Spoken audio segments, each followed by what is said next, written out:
Everybody's trying to fix their finances with a math formula. And if you were doing math, you wouldn't be in credit card debt.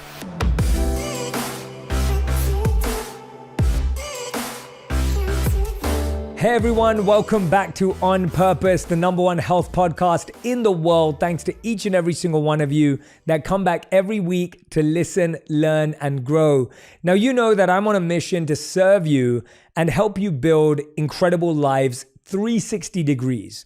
And one of those things is to focus on areas where I can bring in experts who have incredible insight, research, and years of experience so that I can share that with you.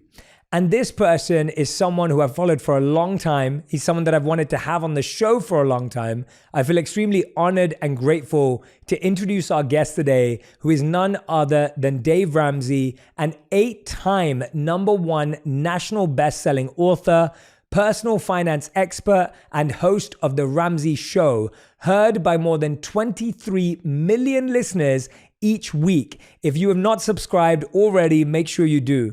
He's appeared on Good Morning America, CBS Mornings, Today Show, Fox News, CNN, Fox Business, and many more. Since 1992, Dave has helped people regain control of their money, build wealth, and enhance their lives. He also serves as the CEO for the company Ramsey Solutions.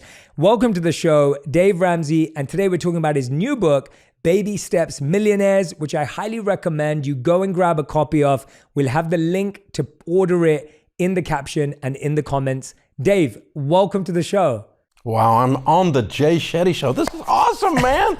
You're a big deal. Thank you for having me. It's the other way around for me. To me, you're the big deal. And so I feel really grateful that you said yes. And, you know, for me, supporting my community, having great financial health is a really important part of my mission. And who better to go to than you? So, you know, I'm really grateful that I get to connect my community with you. I'm sure many of them are already listeners anyway.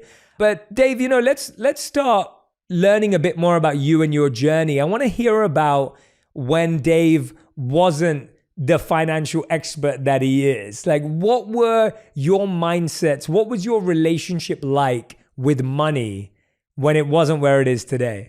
I grew up in a household of entrepreneurs, and so they taught us that you can do it. That all you've got to do is leave the cave, kill something, and drag it home. I mean, that you can go out there and make something in this world, and that the free enterprise system is not broken. And it's tough, it's hard, but you can do it. And so I believed that. And I still believe it. And I went and got my real estate license when I turned 18. And when I graduated from college, I started buying and selling real estate. And starting from nothing, I got rich. At least by a kid from Antioch, Tennessee standards. I ended up with about $4 million worth of real estate and a little over a $2 million net, or a little over $1 million net worth. I was making a couple of $100,000 a year. Now that's 1982. $20,000 a month from the neighborhood I grew up in. That's called rich. And so we were having a blast, but I'd borrowed too much money. And the short version of the story is the bank got sold to another bank. They called our notes. We were doing Flip This House before Chip and Joanna were born. And so, you know, the bank called our notes, and we spent the next 2.5 years of our life losing everything we owned. We were sued and foreclosed on, and with a brand new baby and a marriage hanging on by a thread, we had the opportunity to start over after bankruptcy. And it was brutal. It was brutal. It was gut-wrenching. It was life-defining. And it was, at the time, the worst thing that had ever happened to me at all, the worst trauma. To not be able to keep your word, to have your integrity just crushed by your stupidity. And it was, I come from an honor culture, and it's just, it's a horrible thing. And so obviously now 30 years later, I realize it's the best thing that ever happened to me, because I learned a whole new way of looking at money. I realized that borrowing money was a bad plan, and we've since been able to put lots of data to that and millions of lives to that idea, that the idea of if you don't have any payments, you've got money, and you can build some wealth. And so we began a debt-free life at 28 years old, and I'm 62. So it's worked out pretty well. That's incredible, Dave. I mean, as you said, you've been talking to people about their money for 30 years on The Ramsey Show. You've given, you know, helped so many people over those decades. Are you hearing new financial problems today? or is it the same ones repeated over and over again? Is there a new challenge, a new issue, or are we stuck in a similar mindset over the last 3 decades? There's the problem, and then there's the symptom. The symptoms are always new. A Bitcoin, a get-rich opportunity, right? That's a new symptom. There's been all kinds of symptoms pop up over the years that are different. There was a period of time where credit card debt was the most awful thing on the planet. Then there was a period of time where student loans are the most awful thing on the planet. And, the thing that is holding down the middle class, the thing that's crushing families and these kinds of things. And then there was a period of time in 2008 when the mortgages were failing and the real estate market failed. And so we've seen all these things, but those are all symptoms. And underlying all of that, again, very similar to your insights, is the idea that principles have been violated. And when you violate principles, you're going to get these symptoms. They'll have all kinds of different colors and looks to them, but they're the same root cause. Dave, you've talked about this a lot through your book, through your work, through a number of your books, about how we don't really get educated on these ideas in school. And you must find it shocking that across 30 years, that hasn't massively changed. What is it that you think we're missing out on at school? What are the key principles, as you were mentioning, that you need to learn at school, or that you need to learn to start so that you can have a healthy relationship with your finances and money? Well, there's a level of mythology that has been spread about money in our culture that was spread with an agenda, frankly. It was all, if I was a bank, I would teach everyone that they needed a credit score. And the reason I would teach them they need a credit score, and the way to get a credit score is to borrow money from me and pay it back to me so that you can raise your score, so you can borrow money from me, so you can pay it back to me, so you can raise your score, so you can borrow money from me, so you can pay it back to me, so you can raise your score. It's a great plan if you're a bank. And but then it was put out there that now the FICO score is like biblical truth or something. And it's not. It's a banking program to get people to borrow money. But now, and so what's happened with some financial literacy programs in schools is they're going to teach you to build your FICO score, because that's been accepted now as norm rather than actual fact. Well, it's accepted as fact, even though it's not a fact. And so what we've done is what we have. Our antidote would be to say, okay, we're going to teach people to live on a budget and how to do a budget. We're going to teach them to live on less than they make, a concept Congress can't grasp. We're going to teach them to be generous, outlandishly generous. And we're going to teach them to save and invest in the power of compound interest. And these things are agnostic to the banking community. And so we don't have to infiltrate the lending community and the people, the pieces of the financial industry that have an agenda into this curriculum. But basically, a lot of teachers have been indoctrinated by the culture that this is the way you have to live. You're always going to have a car payment. You have to have a credit card. You can't be a student without a student loan. And then they bring that into the classroom because they personally have been taught this. But when you back it out and say, well, the teaching is with an agenda, then you have to stop and go, well, there's a villain in this story. And so instead, we need to be teaching the basic premise of common sense. And the good news is we've actually gotten our high school curriculum in about 48% of the high schools in America so far. So we're waking up a few people here and there. We're causing a bit of a ruckus, but certainly the banks and those kinds of folks are not happy about that because we're teaching people not to borrow money.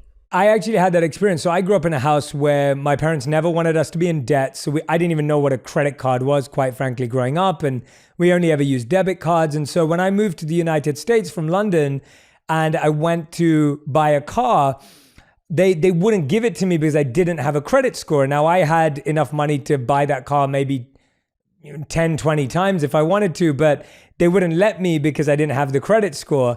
And so I had to get into this habit of building up that credit score in the same way. And that was massively different for me because I just never been in that mindset. So when you say that, it resonates with me very strongly because I just couldn't imagine ever feeling like I owed people or that I was buying things with money that wasn't mine because of the way I'd been raised around it. I mean, what's the craziest financial situation that you've ever heard on the show? Like what's something that really blows your mind and you go, even this is crazy for Dave Ramsey? The line that we always use, and it's true, is I haven't borrowed money in 30 years, so I don't have a credit score. Mine's undeterminable or zero. And so the joke is, and it's the truth, if I go down to a local apartment complex and there's a sweet little 26-year-old apartment manager that is corporate has told her what to do and they require a FICO score to rent, I can't rent an apartment there. Now, I'm a multimillionaire. I can write a check and buy the complex, but I can't rent an apartment there. Now, that's just asinine. That's just ridiculous. And so that illustrates the absurdity of this. As far as the crazy stuff on the show, oh my goodness. I mean, we do 3 hours a day for 30 years now. I mean, we've had crazy on parade at times. And the thing I have to try to do is laugh because I've done so many stupid things. I've got a PhD in DUMB, so when somebody calls with something stupid, we just laugh together. I mean, I'm not shaming them, but oh my gosh. I mean, people with I had a guy with $1 million in credit card debt one time. How do you do that? I mean, that was like a full-time job to pull that off. And we've had lots of people with hundreds of thousands of dollars of student loan debt. And they just get themselves in all kinds of stuff. And so, you get stupid on steroids and it just explodes. It gets exponential. And it's really, it's crazy humorous because it's so absurd. But, also while you're talking to them, it's just sad because they're completely trapped. And how am I going to get this young dentist that's in one of our documentaries that's got $1 million in student loan debt? And how am I going to help him get out of that? Oh, it's just heartbreaking. Yeah, I mean, those stories, as you said, like I love that you create this open, welcoming space for people to feel heard, feel seen. And like you said, we've all made mistakes. But then at the same time, I really value how you give very specific strategic advice for people to get out of those places. Now, your new book, Baby Steps Millionaire, like what I really love about it and what I want to do on this podcast is I want to kind of touch on each of the chapters because whenever someone has a book out, and I deeply value books. Books have changed my life. I believe they're absolutely transformative. They start incredible journeys. I believe yours is going to do this for so many people. It already has. But with this book, your first chapter is called Can Anyone Be a Millionaire? And I think a lot of people grow up with the feeling that they will never be one. They're not planning for that, and they don't even think about that. I would say that I grew up with that mindset too, because of the family that I was raised in and the people I was raised around. Tell us a bit about that question and why you take the approach you do to that answering that question. Well, it's an important place to start because it's one of the reasons we wrote the book. We've got a group of people in America, I call them hope stealers, who are saying that it's impossible to win now. It's impossible to win. There's too many systemic problems. There's too many things that are broken in the culture and in the economy that it's the ultimate line, the little man can't get ahead thing. And yet I kept running into millionaires everywhere who were first generation. They started with nothing. They did not inherit their money. And then I started running into them that had followed our baby steps. That's why we named it Baby Steps Millionaires, that became millionaires. And so I thought, I've got all this data and anecdotal evidence, both on one side that it is possible, and then I've got these hope stealers out here telling people they can't do it and stealing their hope. And so I thought, well, the first thing we got to do is we have to fix that, because it's the old Henry Ford line, if you think you can or you think you can't, you're probably right. And so, you have to, if I think I can be in the NBA, I'm wrong. I can't, okay?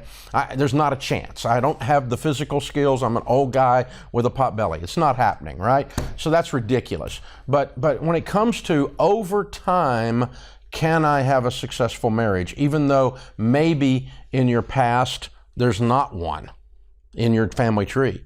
Over time, can I raise good kids? Even though in most of your family tree, no one turns out. Can you break that chain? And if you don't believe you can, you won't take the steps to do the hard work to be successful in that area, that compartment, that department of your life. And money's no exception to that. And money's particularly weird in the spiritual in that, in this area of belief, because it will run from you. You can't catch it. if you don't believe. Because you won't do the sacrificial things. You won't live like no one else so that later you can live and give like no one else. There's no reason a farmer would ever go out and toil in the sun and plow the field and get the stumps out and the rocks out and then put corn in the ground if he didn't think corn was going to come up after he did that. That would be absurd. Only a crazy person would do something that they don't think is going to turn out. And so you have to believe first. And so what we try to do is we try to bring in emotional behavior, data of other people, and math, and any kind of a lens I can get you to look through to make you believe that you can do it. I know you can do it, but I've got to convince you you can do it before we can move into the tactical steps. Yeah, and what are some of those, what would you say are the mindsets or the traps that keep people broke where you are having to convince people that they can? What are those things that keep us in that mindset? I think we become, number one, who we hang around with. There's no question about that. So you have to be careful. And I'm not talking about being snobbish to someone. I'm nice to anybody. I'll talk to anybody about anything. I'm happy. But I'm talking about your crew, the people that are your inner circle. Who do you hang with? Your income is going to approximate theirs over time. Your physical condition, if they're all overweight, you're going to be overweight. If they take care of their bodies, you're going to take care of your body. If they have good marriages, you're going to have good marriage. You're going to become who you hang around with. You're even going to have an accent like they do, and you're going to read the books that they read. And so, number one, you need to get yourself in a community of people who are achievers, who believe it can be done, who understand it's tough, and I'll encourage you when you're having a hard one. Because some of us have had a hard couple of years here. A lot of us have, And so you got to have guys and gals in your corner that say, "Go, champ! You got this. You can do it. I got your back, man." And so that's so much different than growing up in a neighborhood where my parents were saying, "You can do this," but a lot of the kids I ran around with, their parents were saying, "Well, the little man can't get ahead. You're always going to have a car payment. You're stuck." People like us, people that have a southern accent, they're hillbillies and rednecks. We don't get ahead. We just give the middle finger salute to the man and we move on. And you can do that from any racial background, any cultural background. There's a group of people that declare themselves stuck. Then there's also a group of people within that same community, in that same tribe, it's a smaller group, that declare that it's possible to be free. It's possible to prosper. It's possible. And it's victims or victors. And the neat thing is that once you begin to kind of get that inside of you, anyone can just make that choice. I decide. And here we go. Yeah, I think you're spot on. I think you're absolutely right. And, I know what that feels like because that's the culture I grew up in. I grew up around that culture that didn't believe and that often saw money as evil, or we always believed that people who had money must have done something sketchy to get it, or they weren't really living a life of integrity. And so that was the mindset that was built up for a long, long time that had to be massively unlearned and unraveled. And I wish I had you at that time. I didn't. But, I'm glad that we do today. I think you mentioned spiritual and belief. And what I really appreciated about the book is that the book is filled with knowledge about how to handle your finances. But at the same time, it has Bible verses that can enlighten the readers too. And I wanted to ask you that, why did you think it was important to talk about the Bible and, the Word of God, as well as talking about finances? Like, what was the reasoning behind that? I was fascinated by that. Yeah, that's always sometimes it's off-putting for some folks, obviously. And so I try not to be over the top. It's not a Christian manual on finance. But the books of wisdom in particular, the Proverbs, it can be applied regardless of your faith, regardless of your background or your belief system. Wisdom's wisdom. If Ben Franklin said something, it's okay. You can kind of look at that and think that's possible, right? And he's not in the Bible, but you see what I'm saying. So, but what we've discovered about personal finance, and I discovered this years and years ago the hard way.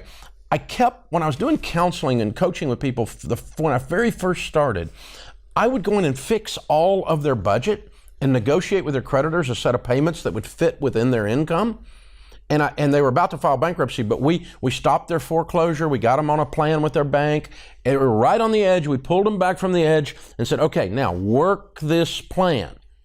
And then I would see them 6 weeks later and I'd say, how's the plan going? We filed bankruptcy. What? I did 90 hours of work to get that to where it would do. What do you mean you filed bankruptcy? And I started realizing it wasn't math. Math wasn't the problem. The problem with my money is the guy I shave with. If I can get that guy to behave, he can be skinny and rich. Oh my gosh, he's a problem.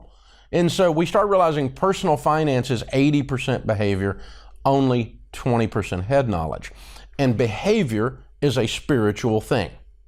I'm an evangelical Christian, so for me, I immediately gravitate to the Bible as a spiritual instruction.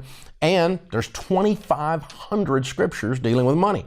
So whether you're a Christian or not, doesn't matter to me. The reason I'm bringing that up is it's an indication of this is a set of behaviors and a set of views, a set of beliefs, a spiritual walk that influences your behavior, and your behavior creates your outcome. Everybody's trying to fix their finances with a math formula. And if you were doing math, you wouldn't be in credit card debt. Yeah, well said. And I'm so happy that you do that as well. I know, from my work, the traditions I studied, spiritual traditions, are such big inspirations to me. And I find so much validity and timelessness in how they apply to today's modern day challenges. Dave, the chapter 2 and chapter 3 talk about what a baby steps millionaire is and how to become one. Can you define to us the difference between a millionaire and a baby steps millionaire? Because I think this is something that a lot of people struggle with. Well, first, it's good to just say the definition of a millionaire is not a Dave Ramsey definition. This is an accounting definition. Personal finance has been taught for decades before I was born. It's a math formula. It's a very simple formula. Assets minus liabilities equals net worth. What you own minus what you owe equals your net worth. When your net worth is $1 million or greater, when what you own minus what you owe is $1 million or greater, you're a millionaire. Well, I don't feel like a millionaire. It's not a feeling. I don't believe anybody ought to be a millionaire. It's not a moral construct. I don't think that's enough. It might not be, but it's still $1 million. It's still what's there. This is a math formula. And when you reach that, the way you're a billionaire, 1,000 million, is if your assets minus your liabilities. It's not your income. You can make $1 million a year and not be a millionaire. You can make $30,000 a year and be a millionaire. So it's a net worth balance sheet transaction. It's an accounting function. It's not up for negotiation. Now, we can discuss all kinds of things about what a million is and whether it's enough and the moral construct around it. Those kinds of that's a fair discussion to have. But first, you got to admit and just say that is a millionaire. Well, I just don't feel it. I don't care. You are a millionaire. I talked to a guy today on my show. He just paid off his house and it's worth $900,000 and it's gone way up in value. He's out of Denver and the market's shot way up. And he goes, I don't feel like a millionaire because he got several $100,000 in his 401k. So he's got a net worth of $1 million. And I said, it's not a feeling. And he goes, I don't feel like I earned it. It doesn't matter. I don't care where you got it. It's still $1 million. You got to really get back to that. So once we do that, then we say, all right, now, then, where do millionaires come from? And several years ago, we did the largest study of millionaires ever done in North America. My friend Tom Stanley, who's passed away now, did a book in 1992 called The Millionaire Next Door. And he studied millionaires in 1992, many years ago. And his sample size in the research was 750 millionaires. And the people who did not like the conclusions of his study used the sample size to criticize and say it wasn't valid. Now, those of us that know statistics know that's a valid sample size. It fits the numbers. But so we decided as a PR part of the study to do 7,500 millionaires, 10 times what was necessary to be statistically significant. 750 is statistically significant. And then we just went overboard and ended up doing 10,167 before we were done. So we've done the largest study, and here's what we found. 79% of America's millionaires, airtight research, data, not a feeling, not a political agenda, not your broke brother-in-law's opinion at Thanksgiving. not how he feels about rich people. None of this. Data. 79% inherited precisely 0. Wow. 8 out of 10. 5% more inherited a small amount, like $1,500 or $5,000, mathematically could not have possibly made them a millionaire. Another 5% inherited substantial money, like $100,000, $200,000, after they were already millionaires. So 5 and 79, we're at 89%. 9 out of 10 of America's millionaires did not become millionaires because of an inheritance. Wow. That's huge. So that's a millionaire. And I'm running into these guys everywhere in 30 years of doing this. And it's screaming at me, this is possible. And they're not rocket scientists. They're not rock stars. They're not 1% of the millionaires in America, you would know their name, meaning that they're on TV or they're a rock star or they're an NBA or MLB or something. You know, they're in that. But 1%, 99% are a teacher and a policeman. You know, and they're a number one category, our number one career was engineer.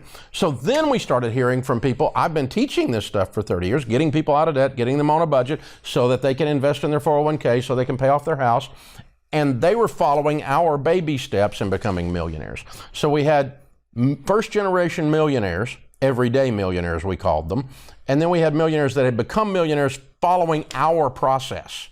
And that process is called the baby steps. So it's a nuanced subset of what a millionaire is. Too much talk, but that's the deal. Not too much talk at all. That was brilliant. I'm so glad you went there. Not too much talk at all. I think, you know, that's fascinating. First of all, the fact that you did this study. Second of all, I think when you hear that, everyone's just surprised because you just assume that everyone who's a millionaire is either a tech founder or a celebrity or a musician. And, you know, I think we have perceptions, as you rightly said earlier, around wealth.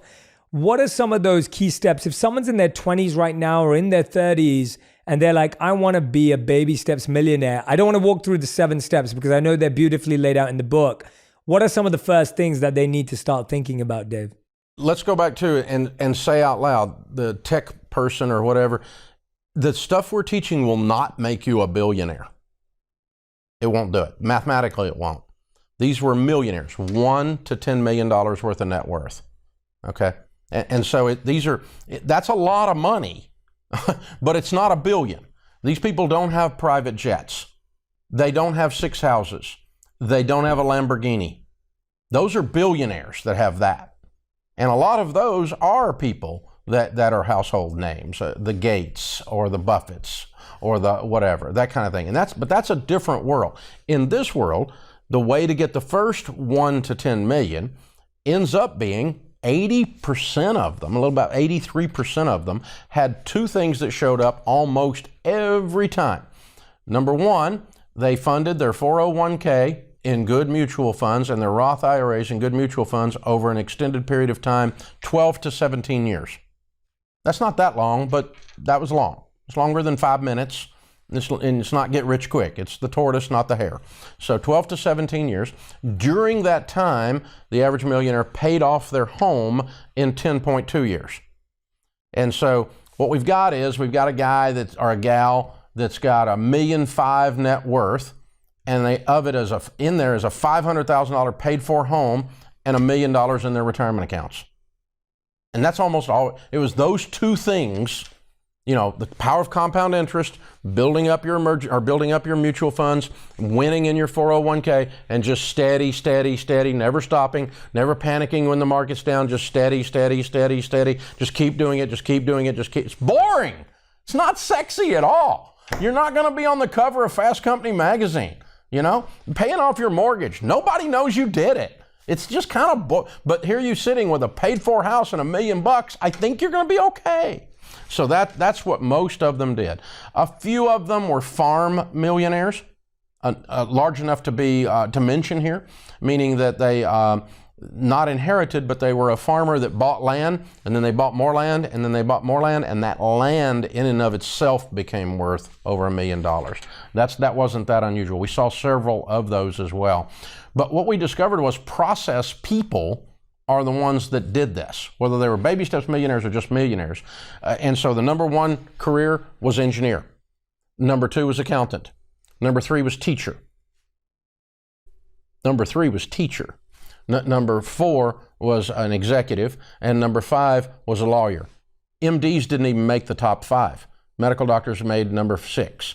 And if you count even the MDs, if you count every one of those, okay, engineer, accountant, teacher, executive, and lawyer, every one of those are systems people. They believe in a set of principles, and when you follow those principles, you get a result. As ye sow, so shall ye reap. If you plant corn, don't be shocked corn comes up. In every one of those, it's a cause and effect world that they live in. They believe in systems. They believe in processes. Figure out the system, work the system. You build a bridge this way, it stays up. You do a lesson plan this way, the student learns. Every one of, you follow a set of decorum and laws and processes in court, or the judge puts you in jail for contempt. You have to. And so all of these are process people. So it turns out it's a process. You spoke about something really brilliant. It's not sexy. It's not quick. And it's not what it looks like on Instagram, on social media, in the pictures. I feel like half the battle is building that discipline muscle, that habit, that pattern of consistent focus. What is taking us away from that? How do we build that muscle? Because it sounds like to me that that's what's blocking us. We want it to be sexy. We want it to be fast. We want it to look a certain way. And you're like, wait. It doesn't look like that at all. I think it's disturbing. The wonderful things about social media are obvious. The wonderful things about the internet are obvious. We're able to do this interview this way. It's obvious that it's a fabulous convenience and everything. The downside is that we're creating generations now, even up into my old generation, of people who have the attention span of a gnat. I mean, they can't stick with anything. And in order to do something of greatness, it requires a steady application over a period of time. The old days of a craftsman going through years of apprenticeship in order to be world class at something. Now we want to just snap our fingers and instantaneously be able to do this, because we carry this magic wand around in our hand that if we push a button, stuff shows up on our porch. I mean, it's magic.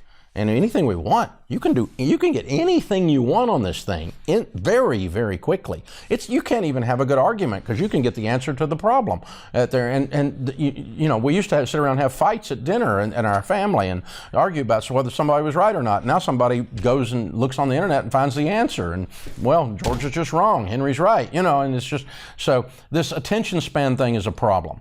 And really what that is underneath, without shaming someone or trying to shame a whole generation, I'm not doing that, because there's people within each generation that don't do this or that break free from it, it's emotional maturity. The ability to delay pleasure is a sign of maturity. That's what grown-ups do. Children do what feels good. YOLO. You only live once. Quick. Instead of like, I'm going to sacrifice to get a greater outcome. I'm going to live like no one else so that later I can live and give like no one else. I've got to have the moment at this moment. That is a childish expression of any area of your life. It will destroy your marriage. It will raise horrible children. It'll mess up your career, and it certainly will mess up your money. Short-term thinking. The get rich quick has never worked at any time in the world as an ongoing, provable, sustainable process. It's always, and that's where the tortoise and the hare Aesop's fable comes from, right? And so we got to stick with this idea, and that even includes our generosity. We were starting to talk about generosity, and the generosity with these folks, with these millionaires that we studied, is a steady thing, like their savings is a steady thing. They're not trying to have this one big event that says, look at me, how generous I am. Instead, they're fairly quiet about it, almost absurdly quiet and anonymous about it, and they steadily give in to something that they believe in. If they're a Christian, they're going and giving a tithe at their local church. If they're Jewish, they might also be tithing at their synagogue. Regardless of your faith background, there's not a religious background on the planet that does not have a steady giving rhythm as a part of its teaching. Every one of them do, because it's how you build character. And when you're giving, it's almost impossible to not become grateful. And as you become grateful, the next thing that happens is you become more and more content. And the more content you are in a totally discontented culture, the great advantage you have to build wealth. Dave, that is such a fantastic answer. I love how we're talking about money, but we're talking about emotional maturity. We're talking about, character and developing patience and developing discipline. And you told us earlier how you initially came to wealth the first time around, or what was considered rich where you were from the first time around. How emotionally and mentally prepared do we have to be to even be wealthy? Because we talked about the discipline and the postponing of pleasure before we get there.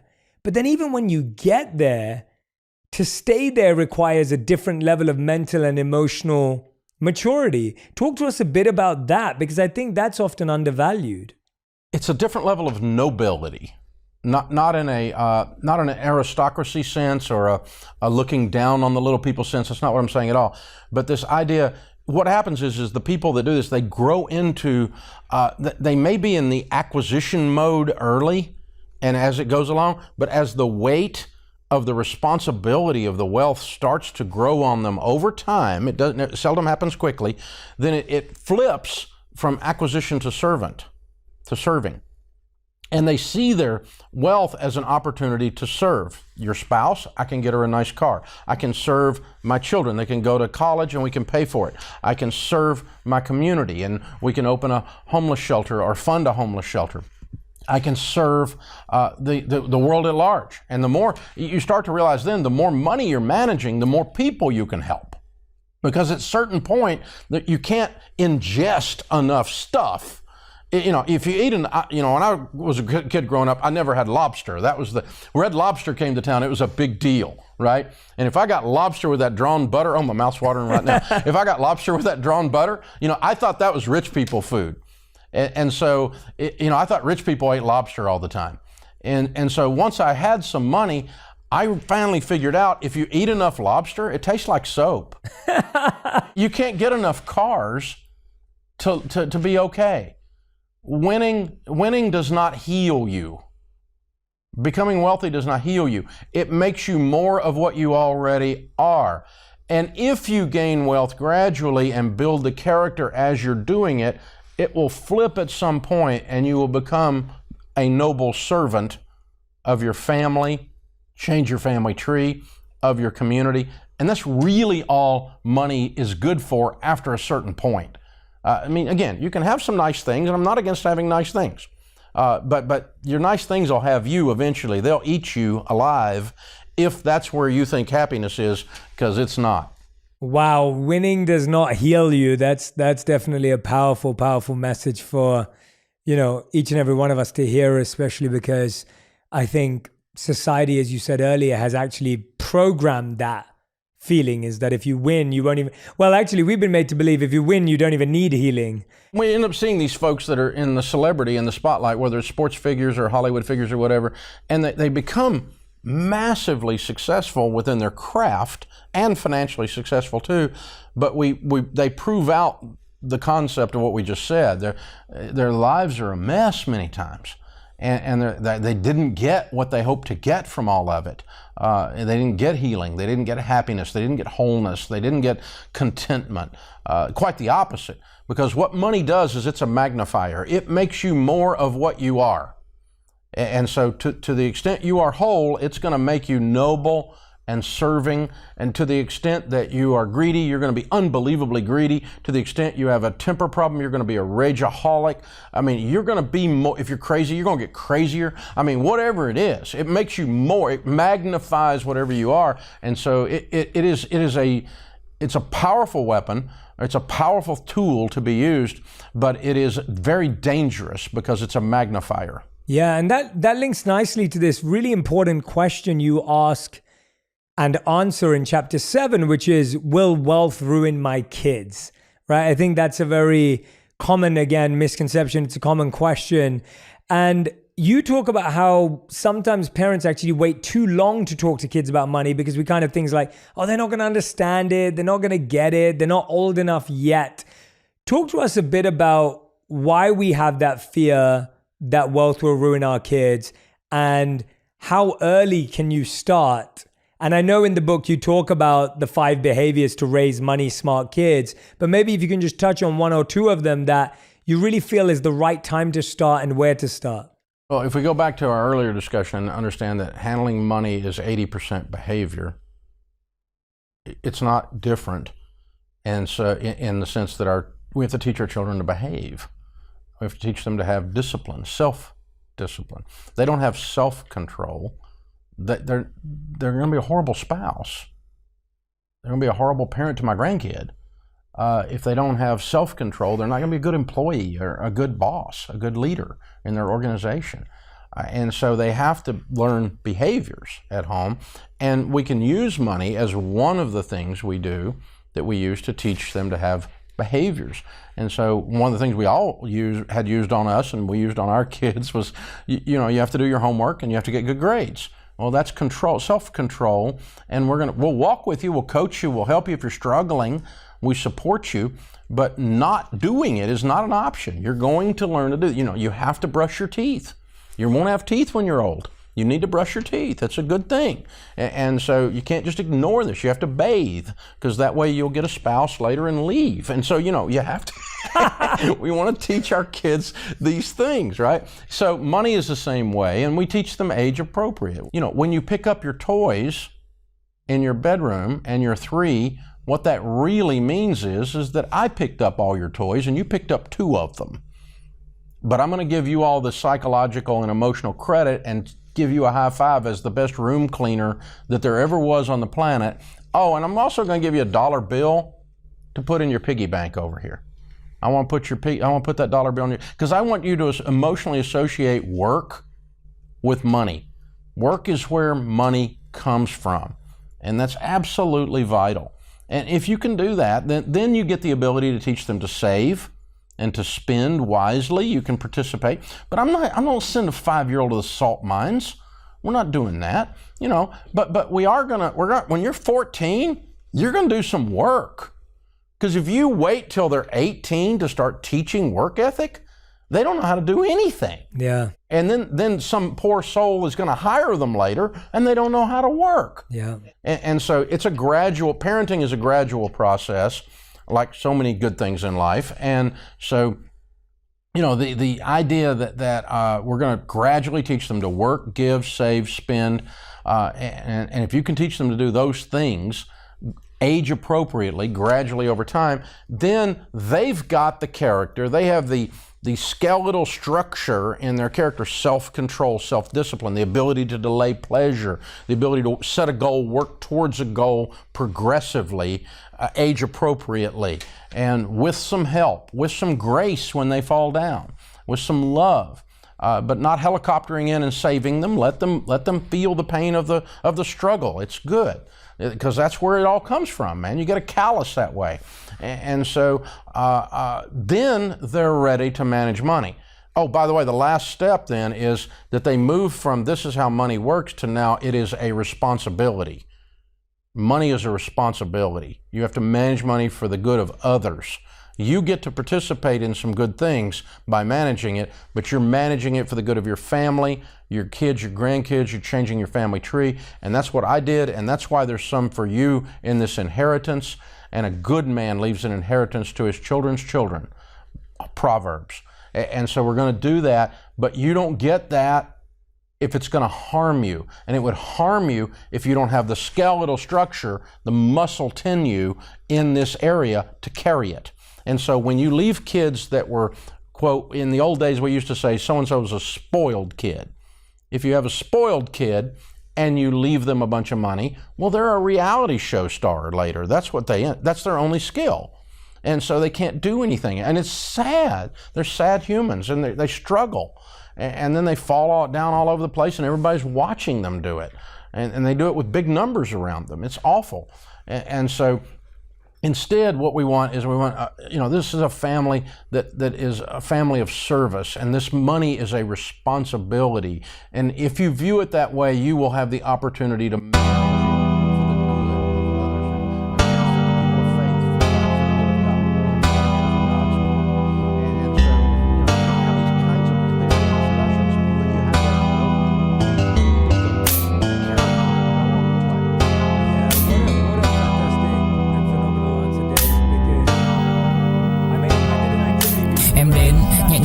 em đi qua cái khẳng lãng mạn như thi ca, khiến anh chẳng nhớ được gì cả, chỉ chút vội vã anh ghi. Và anh không biết được là đôi mình còn gần bên nhau bao lâu nữa. Nhiều lúc anh nghĩ hay thôi mình có lẽ là đừng yêu nhau nữa, vì cãi vã nhiều quá anh mệt lắm, chia tay nhiều quá anh mệt lắm, tất cả ở em đều mệt lắm. Nhưng rồi thời gian cũng hết năm, em thì vẫn ở đó, vẫn nắm chặt tay, vẫn kể môi sát môi. Anh thì vẫn như vậy, vẫn nghệ sĩ nghèo chỉ có lời hát thôi. Em à, người ta mất nhau trong 2 tuần và ta xa nhau cũng 2 lần. Anh không có phải thằng cờ, cũng biết trái tim đâu đó đã phai dần. Phải cần một sự liều lĩnh để thấy mình còn luyến thương nữa không. Mình sống với nhau như vợ chồng, nhưng tình thế này thì chưa giống. Bài nhạc anh viết vẫn chưa xong, liệu rằng ngày đó có. And you're so right that I remember paying for my first ever phone bill, paying for my car insurance. Like my parents never paid for those things. I had obviously lived in their home and was taken care of with shelter and food. But beyond that, any expenditure was personal.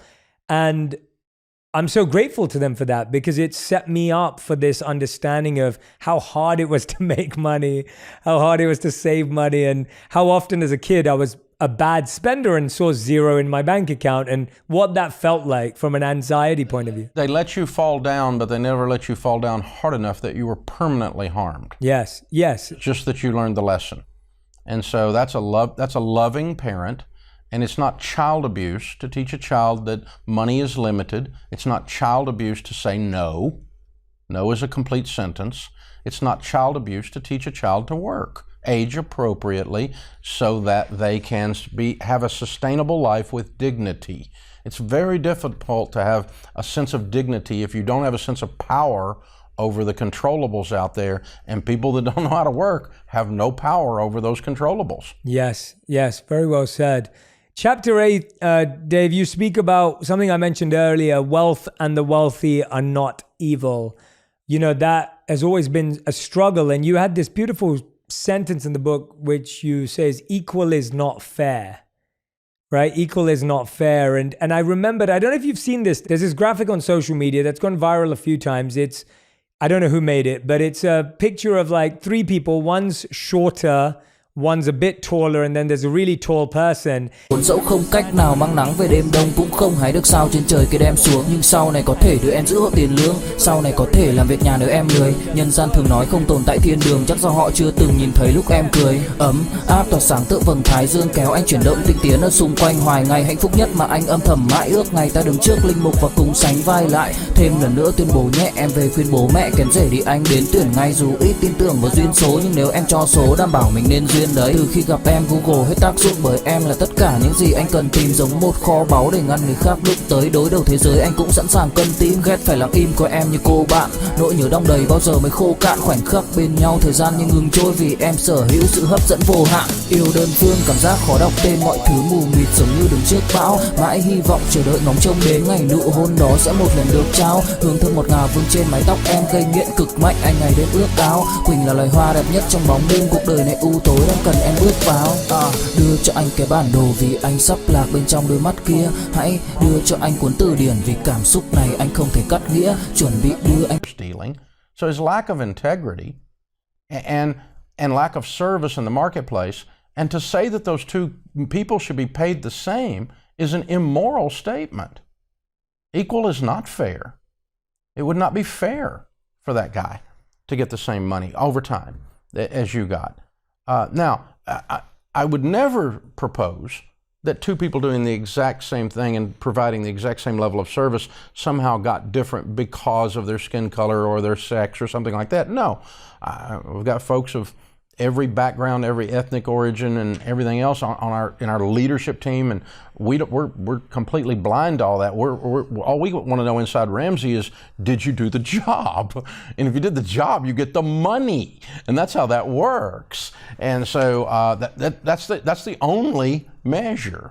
But to say that we're going to spread it out across the people who did the work, didn't do the work, who plowed the field or didn't plow the field, who showed up when the storm came through and got the tree out of the road, the other one just sat at home and played some kind of game on the TV or something. Whatever. I mean, that's just communism, is what it is at its core. It's an economic system. It's not name calling.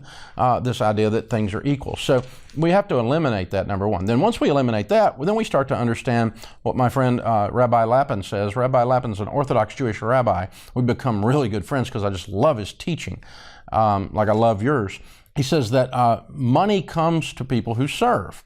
That when you serve, your customers give you certificates of appreciation with. Đi say anh thường hãy nhắc về em, mong khỏa lấp những u tối, khoảnh khắc về đêm nghe lại bài ca ngày xưa cũ. Ta hát về nhau nhớ những giấc mơ ta từng ước, to tát về sau và đó là khi mà anh dần lụy là không làm chủ chính mình. Thấy không gian trở nên tồi tệ, mọi thứ bao phủ chính mình.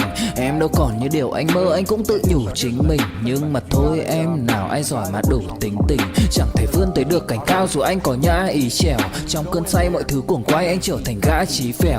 Yêu chân thành là không thay lòng dù em có như thị nở. Ý anh là em như cô tấm, nhìn em như thị nở. Đêm vắng nàng ngón tay xám vàng vì đốt cả bao thuốc lá. Căn phòng chung ký xưa nồng ấm, bây giờ sao bút giá. Một thói xấu mà anh đã quen khi em không ở bên lâu. Anh thường ngồi trong một góc tối nhậu suốt cả đêm thâu. Em mang con tim anh đi đâu, khiến anh mù quáng vẫn cố sáng mỗi khi đau. Em mang con tim anh đi đâu, điều gì trong váng để xứng đáng ướt mi nhau. Em mang con tim anh đi đâu, khiến anh mù. Or snot, he goes out of business. Over time, the marketplace will punish him for his crookedness.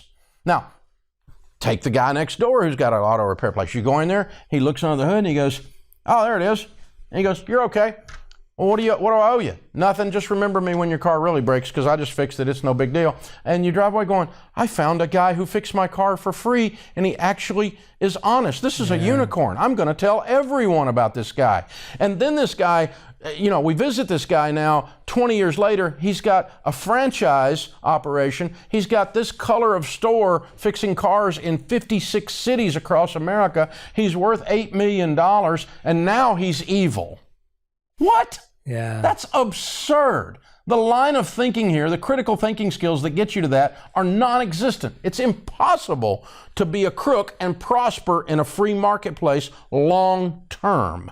Or to use crookedness as a method of wealth building, because it actually works against you. So that's Rabbi's, that's his line of thinking on that, and that's where we go to. So yeah, I know evil people that are rich, but I know a lot more that are unbelievably kind, generous, grateful. They got more time for you than and they'll do anything for anybody. I mean, they're just unbelievable humans. And that's the one, I know a lot more of those than I do crooks. Money is amoral. It's not about money. It doesn't have morals. It's about the human being, and when it touches that human, it reflects who they are. Dave, this has been so much fun getting to know you. I've always watched you from afar, admired you, big fan, follower in me, and to sit down with you and to have this conversation with you and to hear about the depth of these ideas, right? You're highly strategic, methodical. People can actually get really functional advice on how to change their lives financially, but I love the depth and the gravitas with which you do it. I genuinely mean that. And we end every On Purpose episode with the final 5. These questions have to be answered in 1 word or 1 sentence maximum. So they're a quick fire round. Dave Ramsey, these are your final 5. Are you ready?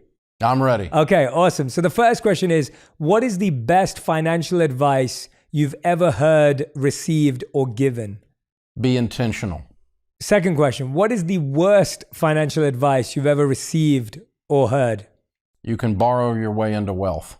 Great answer. Very aligned. All right, question number 3. What do you believe is the best investment or spending that you've ever done in your life? Giving. Beautiful. Question number 4. What do you think was your biggest financial mistake of an investment or expenditure? Going deeply in debt to build wealth. And 5th and final question. If you could make 1 law that everyone in the world had to follow, what would it be? I would require them to be generous.